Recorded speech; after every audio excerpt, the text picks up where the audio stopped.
Hi guys, welcome back to my online class. First of all, I want to thank you and I want to inform you that is there any doubt regarding this topic? I have taken Memoir by Pablo Neruda and this is my second chapter, Pilgrim at Tinker Creek. And if you have any doubt regarding this topic, you can type in the comment box and I will reply within 2 days. Okay. Now you can see the slide where we stopped. In the previous class, we discussed some of the important points about Pilgrim at Tinker Creek written by Annie Tilliard.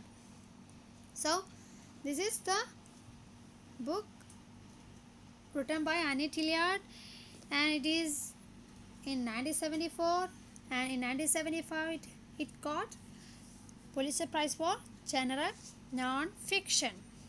And it talks about the incident which took place over the period of 1 year. Okay, and first chapter is Heaven and Earth in Just, and last chapter Water Separation. So it is a naturalist classic and her personal experience also explained here. So this is this is where we stopped. Okay, now let's move to second slide, which will tell you some of the more information about Pilgrim at Tinker Creek. Right, now let's move to other points. So you can see the first point, book of theology and single sustained non-fiction narrative. So here, book of theology and single sustained non-narrative are so-called title by Annie Tilliard. So Annie Tilliard, she called this book Book of Theology and Single Sustained Non-Fiction Narrative. Book of Theology means what? It related to religion. When we read this book, we can see the presence of God, the presence of spirituality, and then the God is subtle, right? And then she mentions that it is single sustained non-fiction narrative. Narrative means what? Narratives പറഞ്ഞാൽ എന്താണ്? Narratives പറഞ്ഞാൽ ഒരുപാട് stories ഉണ്ടാവും, പക്ഷെ ഒരു story മറ്റൊരു സ്റ്റോറിയായിട്ട് related ആയിരിക്കും. ഒരു ബുക്കിൽ തന്നെ ഒരുപാട് സ്റ്റോറീസുകൾ ഉണ്ടാവും, പക്ഷെ ഒരു സ്റ്റോറി മറ്റൊരു സ്റ്റോറിയും റിലേറ്റഡ് ആയിരിക്കും. അങ്ങനെ വലിയൊരു ഇതിനെയാണ് എന്ത് ചെയ്യുക, കഥയാണ് നമ്മൾ എന്ത് ചെയ്യുക, നറേറ്റീവ് എന്ന് പറയുന്നത്. ഓക്കെ, ചിലപ്പോൾ അത് ഫാക്ട്സ് ഒക്കെ ഉണ്ടാവും കേട്ടോ. Then here the second point is she rejects the label of natural writer. So when we read this book we will feel that it talks about nature more than self-exploration or self-evaluation. But she rejects the label of nature writer and she says that there is usually a bit of nature when I write. Right? So here it is. So you can see there is usually a bit of nature in what I write, but I don't consider myself as a nature writer. So she rejects the label of nature writer and she says that whenever I write there are a bit of natural elements. It's not my problem. Then don't consider me as a natural writer. But some critics always says that she belongs to transcendentalist movement. So do you know what is transcendentalist? Transcendentalist movement which started in America in 1820s and 1830s. So 1820s and 1830s. In between these days, transcendentalism was very famous in America and people also advocated this movement. So here it is 1820 to 1830. Okay. So another point is series of internal monologues and reflection. So this book is also a series of internal monologues and reflections. Monologues means what? A person who talks to himself. When we read Shakespeare's drama, we have seen a lot of monologues, right? ഒരുപാട് മോണോലോഗ്സുകൾ കേട്ടിട്ടില്ലേ? സ്വന്തം ശരീരത്തിനോട് നമ്മളിപ്പോൾ നമ്മളോട് തന്നെ പറയുന്നതാണ് monologues എന്ന് പറയാം. Mono എന്ന് പറഞ്ഞാൽ ഒന്ന്, ലോഗ്സ് ഡയലോഗ്സ്. ഡയലോഗ് എന്ന് പറയുന്നത് സംഭാഷണം എന്നറിയാലോ. അപ്പം മോണോ എന്ന് പറഞ്ഞാൽ ഒന്ന്, ലോഗ്സ് പറഞ്ഞാൽ സംഭാഷണം. നമ്മൾ നമ്മളോട് തന്നെ സംഭാഷണം നടത്തണം. അപ്പം അവിടെ ആരും ഉണ്ടാവണമെന്നില്ല. ഓക്കെ, നമ്മളെ മനസ്സിലുള്ള കാര്യങ്ങൾ നമ്മൾ എന്ത് ചെയ്യുക, ഒറ്റയ്ക്ക് ഇരുന്ന് പറഞ്ഞതിനാണ് മോണോലോഗ്സ് എന്ന് പറയുന്നത്. ഇനി another point is there are actually 15 chapters and the book is dedicated to her husband Richard. So I already mentioned you in the previous class the book dedicated to her husband Richard, who was a professor in her creative writing when she was in college, right? And the last point is Pilgrim is thematically divided into 4 sections. So when we look to the book, we can see theme based, we can see what 4 sections, and each section is dedicated to, each section is talks about seasons. There are actually 4 seasons: winter, autumn, spring. Autumn is also called fall, right? Winter, spring, autumn and summer. So in this book we can see such kinds of distinction or such kinds of section in also find. Then these are the points, and these points will give you some of the overview or some information about this book, right? Now let's move to our original text. I hope you read the text, and the first chapter itself contains 15 pages, and you have to read the sections that you want to read, because you don't want to read the full 15 chapters, but you have to read, I think, 4 paragraphs. That's all. Now let's move to our chapter. ഇത് നമുക്ക് കുറച്ച് കാര്യങ്ങൾ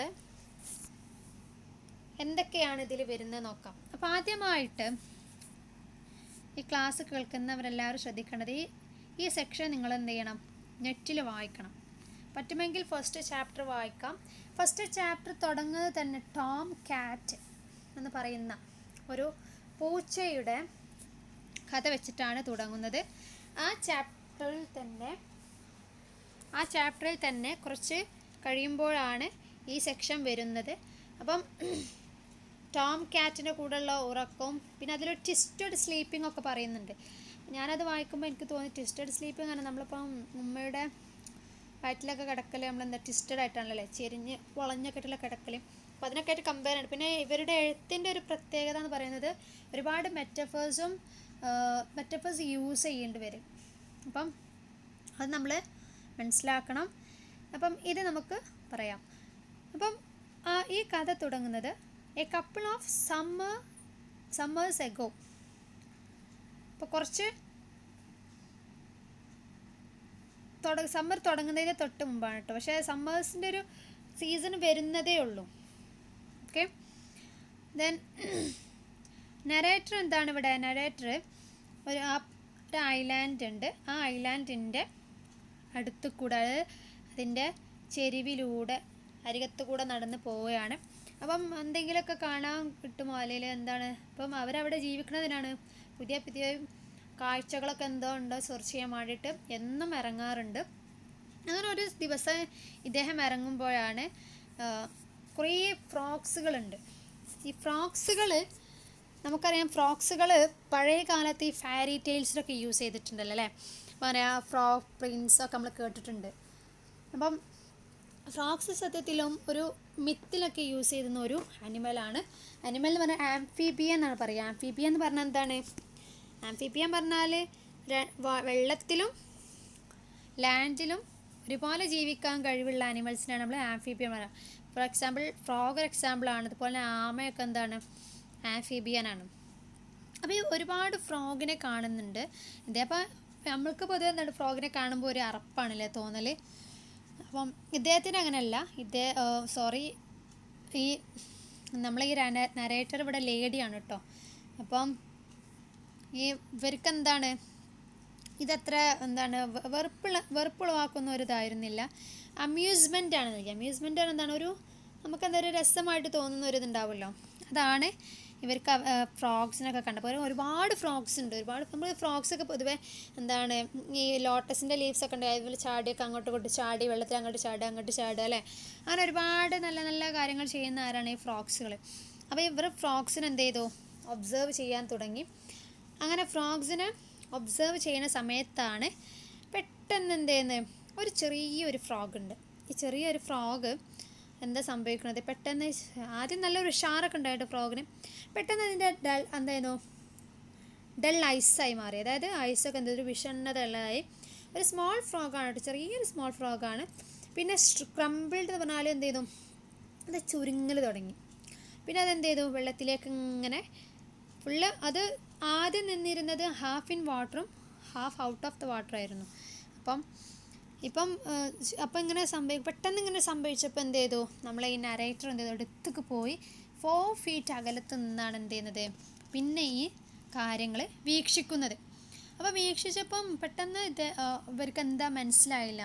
അപ്പോൾ ഒന്നുകൂടി എന്ത് നല്ലോണം വീക്ഷിക്കാൻ തുടങ്ങി. പെട്ടെന്ന് എന്ത് ചെയ്തു, ഈ ഒരു സ്കള്ളുണ്ടല്ലോ നമ്മൾ തവളൻ്റെ തലയോട്ടൊക്കെ എന്ത് ചെയ്തു പെട്ടെന്ന് തകരുന്നത് പോലെ. അങ്ങനെ പിന്നെ ഒരു കിക്കഡ് ടെൻറ്റ്, അതായത് നമ്മൾ കാലോട് തട്ടിയിട്ട് ടെൻ്റ് ഉണ്ട്, തല കുത്തിയൊക്കെ മറിഞ്ഞ്, അതായത് ഒരു വികൃത രൂപമായിട്ടുള്ള ഒരു കോലത്തിലൊക്കെ എന്തായി മാറാൻ തുടങ്ങി ഈ തവള. അങ്ങനെ ലാസ്റ്റ് എന്ത് ചെയ്തു, ഒരു ഡീഫ്ലാറ്റിംഗ് ഫുട്ബോൾ, അങ്ങനെ ഒരുപാട് ഇതായിട്ട് കമ്പയർ ചെയ്യുന്നുണ്ട്.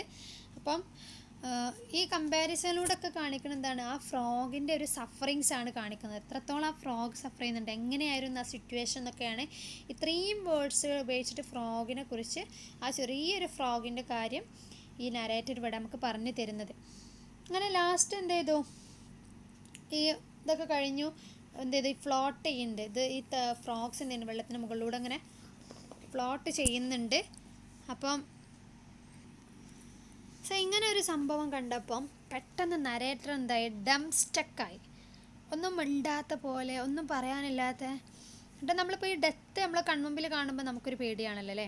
അതുപോലെ എന്ത് ചെയ്തു, പെട്ടെന്ന് നല്ലൊരു ഉഷാറുണ്ടായിരുന്ന നല്ലോണം തുള്ളിച്ചാടി നടക്കുന്ന ഒരു തവള എന്ത് ചെയ്തു, ചെറിയൊരു കുഞ്ഞിത്തവള എന്ത് ചെയ്തു, ഒന്നുമല്ലാതെ വെള്ളത്തിൻ്റെ മുകളിലൂടെ അങ്ങനെ മരിച്ച് എന്തായി മുകളിലൂടെ അങ്ങനെ ഒഴുകി നടക്കുന്ന കണ്ടപ്പോൾ എന്തായി, ഒരു ഹൊറിഫൈങ് സീനായിട്ടാണ് നരേറ്റർക്ക് തോന്നിയത്.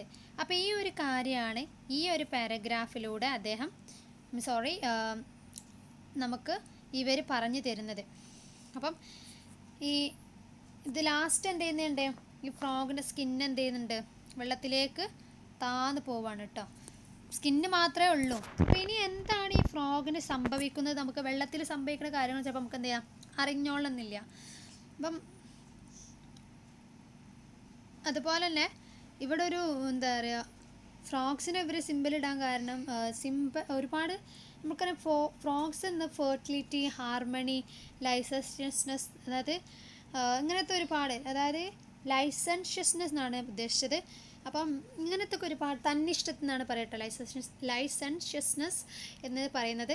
അപ്പം ഇതുപോലെ ഫെർട്ടിലിറ്റിക്കും ഹാർമണിക്കും ഇതിനൊക്കെ നമ്മൾ ഫ്രോഗിന് സിമ്പിൾ യൂസ് ചെയ്യാറുണ്ട്. അപ്പോൾ അതുകൊണ്ടാണ് ഇവിടെ ഞാൻ ജസ്റ്റ് പറഞ്ഞു തരുന്നത്. ഇതിവിടെ ഫ്രോഗ് അതിൻ്റെ സിമ്പിൾ ചെയ്യുന്നതല്ല, പക്ഷെ പൊതുവേ അങ്ങനെ ഫ്രോഗ് സിമ്പിൾ ചെയ്യൽ ഇങ്ങനത്തെ ഒരു കാര്യത്തിന് വേണ്ടിയിട്ടാണ്. അപ്പോൾ ഈ ഒരു സ്മോൾ ഫ്രോഗിൻ്റെ കാര്യത്തിലൂടെ നമുക്ക് എന്ത് മനസ്സിലാക്കി തരികയാണ്, ഈ ഒരു വലിയ ഒരു കാര്യം, അതായത് ഡെത്തിനെ കുറിച്ച്. ഡെത്ത് എന്തായാലും ഇവർ തന്നെ പറയുന്നുണ്ട്, നിങ്ങൾ എന്ത് ചെയ്യുക, ഡെത്തിനെ ലവ് ചെയ്യണം. നമ്മളാരും ഡെത്തിനെ ലവ് ചെയ്യുമോ, ഇല്ലല്ലോ അല്ലേ, നമുക്കൊക്കെ ഡെത്ത് പറഞ്ഞാൽ പേടിയാണ്. അപ്പം ഇവർ പറയുന്നുണ്ട്, ഡെത്ത് നിങ്ങൾ ഇഷ്ടപ്പെടുന്നതിനേയും കാട്ടിലും നിങ്ങൾ എന്ത് ചെയ്യണം, ഡെത്തിനെ ലവ് ചെയ്യണം എന്നാണ് ഇവരൊരു ഇതിൽ പറഞ്ഞിട്ടുള്ളത്. അപ്പം ഇവിടെ ഇദ്ദേഹം കണ്ടു നിൽക്കാൻ അത്ര രസകരമല്ലെങ്കിലും ഈ ഒരു സംഭവം വളരെ വ്യക്തമായിട്ട് വളരെ വേദനയോടുകൂടി നമുക്ക് എന്ത് ചെയ്യണം പറഞ്ഞു തരികയാണ്. ഇനി ഇവിടെ നെക്സ്റ്റ് പാരഗ്രാഫിൽ നമുക്ക് നോക്കാം എന്തൊക്കെയാണ് നെക്സ്റ്റ് പാരഗ്രാഫിൽ പറഞ്ഞതെന്നുള്ളത്. ദെൻ ഇനിയാണ് ഇവിടുത്തെ ഒരു വാട്ടർ ബഗ് എന്ന് പറയുന്ന ഒരു ഉണ്ട്. ഈ വാട്ടർ ബഗ് എന്ന് പറഞ്ഞത് ഒരു ബ്രൗൺ കളറിലുള്ളൊരു ബഗ്ഗാണ് കേട്ടോ. അപ്പോൾ ഈ വാട്ടർ ബഗ് ഫസ്റ്റ് ലൈൻ ഇവിടെ മുകളിൽ ഇത് വരുന്നതോട് കൂടി കാണുന്നില്ല, എന്നാലും I have red about water bug എന്നാണ് തുടങ്ങുന്നത്. അപ്പോൾ ഈ വാട്ടർ ബഗിനെ കുറിച്ച് ഇവർ ഒരുപാട് ഇതിലൊക്കെ അതായത് പറഞ്ഞിട്ടുണ്ട്, അതായത് വായിച്ച് കേട്ടിട്ടുണ്ട്. അപ്പം ഇവരതിന് എന്താണ് ഗെയിൻ വാട്ടർ ബഗ് ഫസ്റ്റ് ലൈനിൽ തന്നെ ഉണ്ട്, ഒരു വലിയൊരു വാട്ടർ ബഗ് ഉണ്ട്. അപ്പം അത് ഒരുപാട് ഹെവി ബോഡീഡ് ബ്രൗൺ ബഗ്ഗാണ്. ബഗ് എന്ന് പറഞ്ഞ ഒരു തരം വണ്ടിനെയാണ് നമ്മൾ ബഗ് എന്ന് പറയുക. അപ്പോൾ അതിൻ്റെ ഇതെന്താ വെച്ചാൽ it eats insects, tadpoles, fish, frogs. ഈ ഫ്രോഗ്സിൻ്റെ മക്കളാണ് ടാഡ്പോൾസ് പറയുക, വാൽമാക്രിയൊക്കെ നമ്മൾ ടാഡ്പോൾസ് പറയാം.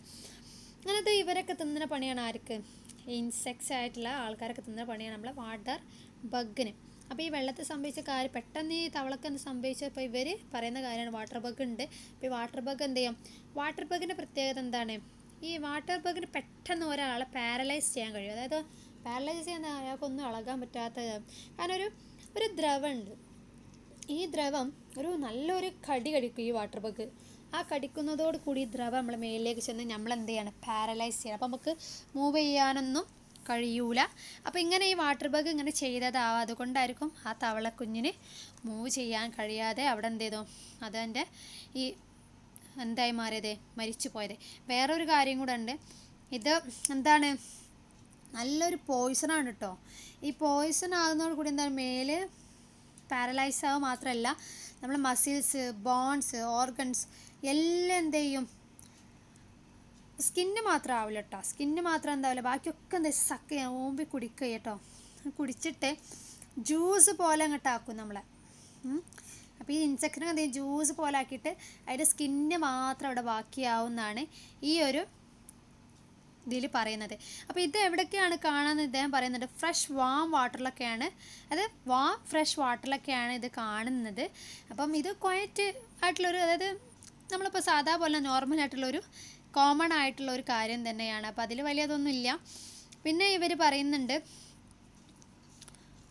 അപ്പം ഇത് കണ്ടപ്പോൾ പിന്നെ എനിക്ക് മനസ്സിലായി വാട്ടർ ബഗ്ഗാണ്. അതുകൊണ്ട് ഞാൻ എന്ത് ചെയ്തു, എൻ്റെ അവിടെ കുമ്പിട്ടിരുന്ന് നോക്കണ ഇതിലായിരുന്നല്ലോ നരേറ്ററുണ്ടായിരുന്നത്. അപ്പോൾ അവിടെ നിന്ന് എണീച്ചിട്ട് എന്ത് ചെയ്തു, പാൻറ്റുമത്തെ ചളിയും പൊടിയൊക്കെ തട്ടിയിട്ട് എന്ത് ചെയ്തു, നരേറ്റർ അവിടുന്ന് എണീറ്റ് പോവുകയാണ്. പക്ഷെ അവിടെ പറയുന്നുണ്ട്, I could not catch my breath. അതായത് ഇത് കണ്ടപ്പോൾ എന്ത് ചെയ്ത്, പെട്ടെന്ന് സംഭവം നമ്മളിപ്പോൾ അങ്ങനെയല്ലേ യാദൃശികമായിട്ട് പെട്ടെന്ന് സംഭവിക്കും, നമുക്ക് എന്ത് ചെയ്യില്ല, അതങ്ങോട്ട് ദഹിക്കൂല. പക്ഷെ ഇപ്പോൾ കുറച്ച് ഷോക്കൊന്നും ഇങ്ങോട്ട് വരാൻ നമ്മൾ കുറച്ച് സമയം എടുക്കും. ഇപ്പോൾ പെട്ടെന്ന് ഇങ്ങനെ ചാടിക്കളിക്കണത് ചെറിയ തവളക്കുഞ്ഞിൻ്റെ ഈ അവസ്ഥ കണ്ടപ്പം പിന്നെ ഈ വാട്ടർ ബഗ്ഗും ഇവിടെ നമുക്ക് പറഞ്ഞു തരുന്നുണ്ട്. അപ്പം പെട്ടെന്ന് പറഞ്ഞപ്പോൾ എന്ത് ചെയ്തു, പെട്ടെന്ന് കണ്ടപ്പം ഷോക്കായിപ്പോയൊരു അവസ്ഥയിലാണ് ഇതേ ഉണ്ടായിരുന്നത്. പിന്നെ ഫ്രോഗ്സിനെ കുറിച്ചിട്ടും പറയുന്നുണ്ട്, ഫ്രോഗ്സ് എല്ലാത്തരം ജീവികളെയും തിന്നും, എന്ത് ചെയ്യുന്നു, എല്ലാത്തരം ജീവികളെയും തിന്നുന്നുണ്ട്. അതുപോലെ തന്നെ ചെറിയ ചെറിയ ജീവികളെ കുറിച്ച് നമുക്കിപ്പം ചിന്തിക്കാൻ പോയി കഴിയില്ല. നമ്മളിപ്പോൾ എന്ന് ചിന്തിക്കുമോ ഫ്രോഗ്സ് എന്താ തിന്നൽ, അതുപോലെ ഉറുമ്പ് എന്താണ് തിന്നൽ, ഇതൊന്നും നമ്മൾ ചിന്തിക്കില്ല. പിന്നെ ഉറുമ്പിൻ്റെ ഒരു കാര്യം നമുക്കറിയാൻ പറ്റും, ഈ ഉറുമ്പുണ്ടല്ലോ, നമ്മളിപ്പോൾ കോഴിമുട്ടൊക്കെ വിരിഞ്ഞ മക്കളെടുത്ത് നമ്മളിപ്പോൾ കുറച്ച് നമ്മൾ എന്താ പറയുക, കുറച്ചൊരു ഓരോവർ ചത്ത് കഴിഞ്ഞാൽ നമ്മൾ ചെന്ന് പോയപ്പോൾ ഉറുമ്പുകൾ നിറച്ചുണ്ടാവും അല്ലേ.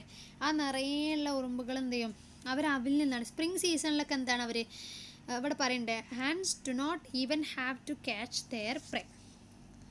അതായത് ഇവിടെ പറയുന്നുണ്ട് ഒരുപാട് ഇൻസെക്ട്സിനെ കുറിച്ച് പറയുന്നുണ്ട് കേട്ടോ ഇവിടെ. പിന്നെ അത് ഡ്രാഗൺ ഫ്ലൈസ് ഉണ്ട്, പിന്നെ നമ്മൾ ഈ വാട്ടർ ബഗ് ഉണ്ട്, പിന്നെ പറയുന്നത് ഫ്രോഗ്സ് ഉണ്ട്. ഓക്കെ, അപ്പോൾ ഈ ഫ്രോഗ്സിൻ്റെ പൊതുവെ ഫ്രോഗ്സും വാട്ടർ ബഗും പിന്നെ ആൻസും ആണ് ഈ ഒരു പാരഗ്രാഫിൽ പറയുന്ന ഇൻസെക്ട്സ്. പക്ഷേ എന്താണ് ആൻസിൻ്റെ ഒരു പ്രത്യേകത എന്ന് പറഞ്ഞാൽ സ്പ്രിങ് സീസണിൽ അവർക്ക് ഫുഡ് തേടി പോകേണ്ട ആവശ്യമില്ല. കാരണം എന്താ വെച്ചാൽ സ്പ്രിങ് സീസണിൽ എന്താണ് ന്യൂലി ഹാച്ച്ഡ് ആയിട്ടുള്ള ഫെദർലെസ് ബേർഡിൽ നിന്നൊക്കെ അവർ തന്നെ എന്ത് ബൈറ്റ് കടിച്ച് ഭക്ഷണം കണ്ടെത്തുന്ന ഒരു രീതിയാണ് ആർക്ക്, നമ്മൾ പറയാം കുഞ്ഞിക്കിളീൻ്റെ അടുത്തൊക്കെ ഉണ്ടാവും, ആരുണ്ടാവും, ഈ ഉറുമ്പുകളുണ്ടാവും. എന്തിനാ, അവരുടെ അടുത്ത് നിന്ന് അവരെ മേത്തു നിന്നൊക്കെ കിട്ടുന്നതൊക്കെ എന്തോ ശരീരത്തിൽ നിന്നൊക്കെ കിട്ടണം, എന്ത് ചെയ്യും, എല്ലാം കടിച്ചെടുത്തിട്ട് കഴിക്കണ ഒരു രീതിയാണ് ആർക്കുള്ളത്, ആൻസ്. പക്ഷെ ഹാൻസിൻ്റെ ഒരു പ്രത്യേകത എന്താണ്, ആൻഡ് ഒരിക്കലും എന്താണ് ലേസി ആയിട്ടുള്ള ആളല്ല അല്ലേ. ആൻറ്റിൻ്റെ സിമ്പൽ എന്താണ്? ആൻറ്റ് എപ്പോഴും ഹാർഡ് വർക്കിംഗ് ആണ്. അപ്പോൾ അതിവിടെ നമ്മൾ മനസ്സിലാക്കണം. ആൻഡ് എപ്പോഴും നമ്മൾ എന്താ പറയുക, പണ്ടൊരു കഥയിലുണ്ടല്ലോ അല്ലേ, ഗ്രാസ് ഹോപ്പറും ആൻറ്റും തമ്മിലുള്ളൊരു കഥ. അപ്പം ആ കഥയിലൊക്കെ കണ്ടിട്ടുണ്ട് ആൻറ്റ് എന്താണ്, ഒരു ഹാർഡ് വർക്കറാണ്. അപ്പം ഹാൻഡിൻ്റെ സിമ്പൽ എന്താണ്? ഒരു ഹാർഡ് വർക്കർ ആയിട്ടുള്ള ഒരാളാണ് ഹാൻഡ് സൂചിപ്പിക്കാം. സോ ഇതാണ് ഈ ഒരു പാരഗ്രാഫിൽ പറയാനുള്ളത്. അപ്പോൾ നമുക്ക് എന്ത് ചെയ്യാം, ഇതൊന്നുകൂടെ ഒന്ന് പറയാം. അപ്പോൾ ഇവിടെ നമ്മൾ പറഞ്ഞത് വാട്ടർ ബഗിനെ കുറിച്ചാണ്. വാട്ടർ ബഗിൻ്റെ ക്യാച്ചിങ് മെത്തേഡാണ് പറയുന്നത്. പിന്നെ അതിനോടനുബന്ധിച്ച് ഈ ഫ്രോഗ്സിൻ്റെ ഈറ്റിംഗ്, അതായത് ഫ്രോഗ്സ് എന്തൊക്കെയാണ് തിന്നുക എന്നുള്ളതും ആൻസ് എന്തൊക്കെയാണ് തിന്നുക എന്നുള്ളതാണ്. ഈ ഒരു 3 കാര്യങ്ങളാണ് ഇതിൽ പറയുന്നത്. അപ്പോൾ ആദ്യം പറഞ്ഞതുപോലെ ഫസ്റ്റ് പാരഗ്രാഫിൽ ഞാൻ പറഞ്ഞു തന്നു ഫ്രോഗിനെ കുറിച്ച് മാത്രമാണ്, ചെറിയൊരു ഫ്രോഗിൻ്റെ ഡെത്തിനെ കുറിച്ചാണ് പറയുന്നത്, സഫറിങ്സിനെ കുറിച്ചാണ് പറയുന്നത്. ദെൻ സെക്കൻഡ് പാരഗ്രാഫിൽ എന്താണ്, സെക്കൻഡ് പാരഗ്രാഫിൽ നമുക്ക് പറയാനുള്ളത്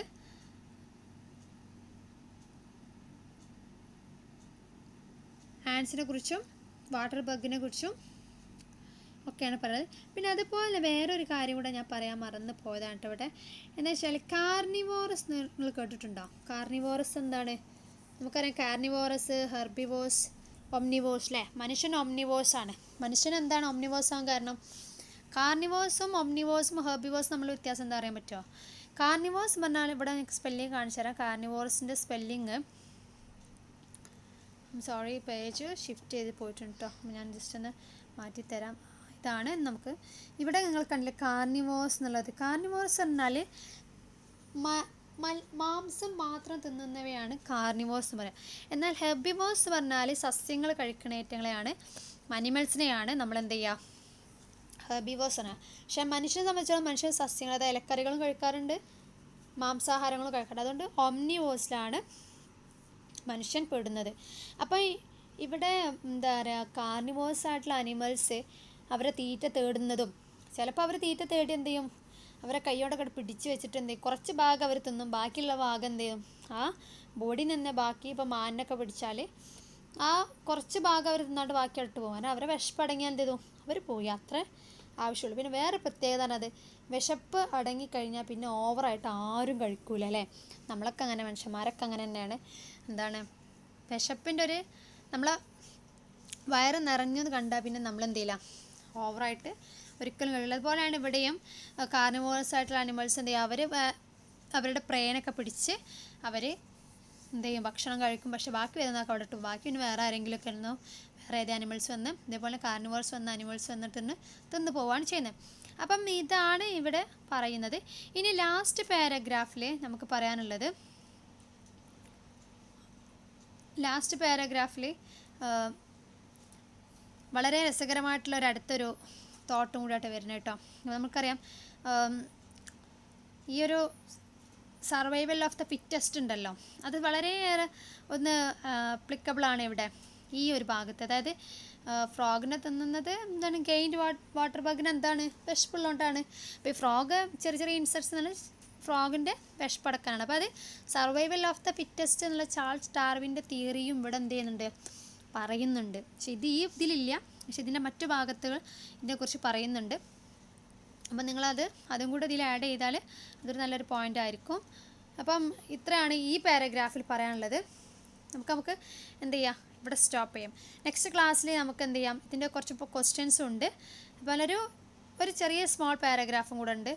അതെന്ത് ചെയ്യാം, നമുക്ക് ഡീൽ ചെയ്തിട്ട് ഈ ചാപ്റ്റർ ക്ലോസ് ചെയ്യാം.